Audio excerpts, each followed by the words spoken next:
If you've been following me for a while, just be forewarned, I'm going to use more theological language here than I usually do, because mostly I'm talking to Christians. We need to bring back the concept of heresy and heretics and excluding them from our circles. Because if you can listen to Bishop Buddy's very gentle appeal to act like Jesus, to love your neighbor as yourself, to be kind to those on the margins of society, and you are personally offended by that, or you support someone who is personally offended by that, then you have no business being in the circle when we talk about God.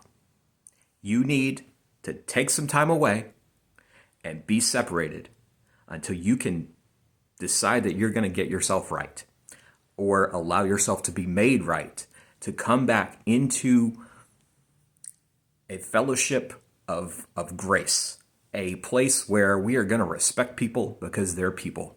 Until you can see the image of the divine in your neighbor and not just say it, but act on it. Whether your neighbor is just like you are, or they're trans, or they're an immigrant, or they're poor, until you can see that in everyone, you have no business being back in this circle. And I realize not everybody is perfect. We're all going to make mistakes. But when you are decrying a call to repentance, to be like Jesus, you got no business there. You got no claim to the name of God, and you've got no call upon Christians. Before anybody says it, no, this is not a no true Scotsman thing.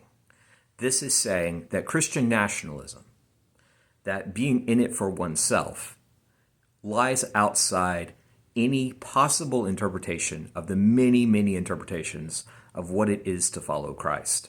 I think we can collectively say that, those of us who are not indoctrinated into this cult that is set on demonizing our neighbors. So if you're a Christian, don't be a heretic. Love people that don't deserve it, but don't let people continue to sit at the table with you who tell you that God told them it's okay to hate their neighbors.